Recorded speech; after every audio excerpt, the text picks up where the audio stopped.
Snakes in the grass. Sadly, they exist. Continuing with our homesteading wisdom series, I want to talk to you folks about something very, very important. Watch the full video. I don't want you to miss anything. So those of you who know us, you know that we have let most of our property grow wild. We let nature take over.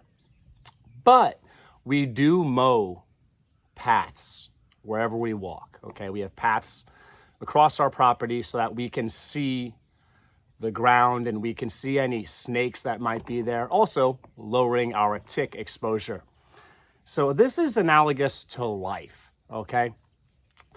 There are so many times that I am guilty of this myself, that I let the grass grow too high in my life, okay?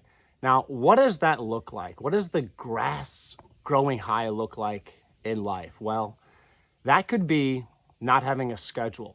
That could be living a complicated life. That could be trying to be friends with everybody. That could be oversharing, venting when you should not vent. That could be giving people a glimpse of the great things in your life that will only lead to envy. Hear me out. So we do let most of our property grow wild. Why? It's regenerative. It heals our property, it heals our soil, provides food and habitat for wildlife and beneficial insects. Now, what does that look like in real life? It means that you should not try to control other people. You cannot. You can try to influence people. You could try to share wisdom. You can try to mentor them, guide them, whatever, but you cannot control what they do. So we don't control our property, except our paths, okay? Truth is like a lawnmower, okay? Truth cuts through. Truth provides transparency. Truth limits rebuttals. And whenever you speak truth, you then put it on their plate. It's up to them what they do with said truth, okay?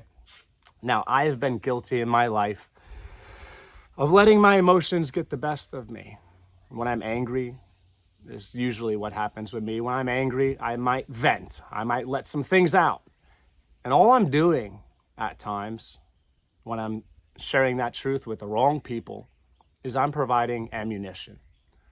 I'm letting them know what my moves are, what my tactics are, okay?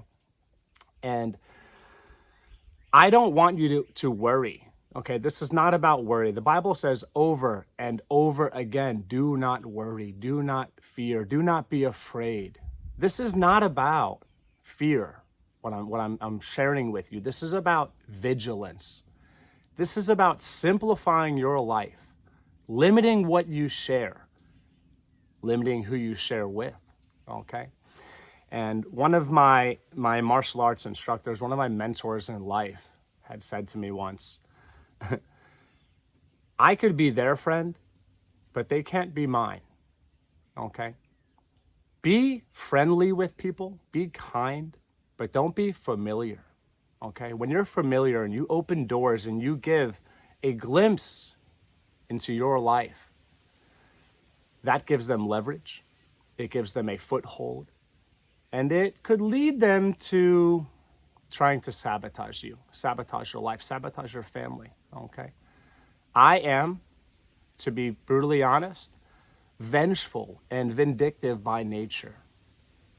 I grew up in a very aggressive environment, a very aggressive family, and if you didn't stand up for yourself, you got rolled over. You got steamrolled. If you didn't fight, literally and figuratively, verbally, physically, you didn't survive.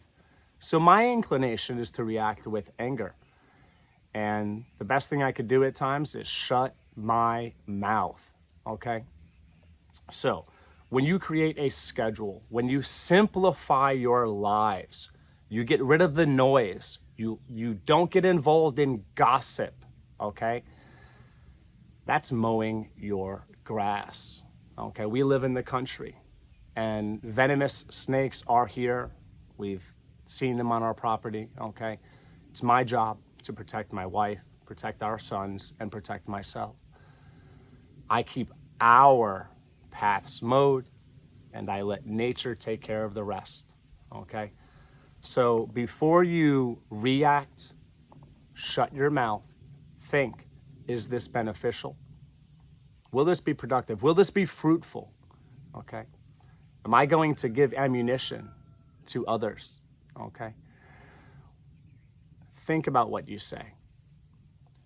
When you mow the grass in your life with your lawnmower of truth, you reveal the snakes. Okay? Snakes, if your grass is high, you might not see them, you might not hear them, and they can kill you. They can kill your loved one or loved ones. It's no joke, no hyperbole, okay? So have a tight circle of friends. I can count on one hand who I consider a true friend in my life. I'm a very, very kind person. I'm encouraging, I'm friendly, I try to give grace, I try to be compassionate.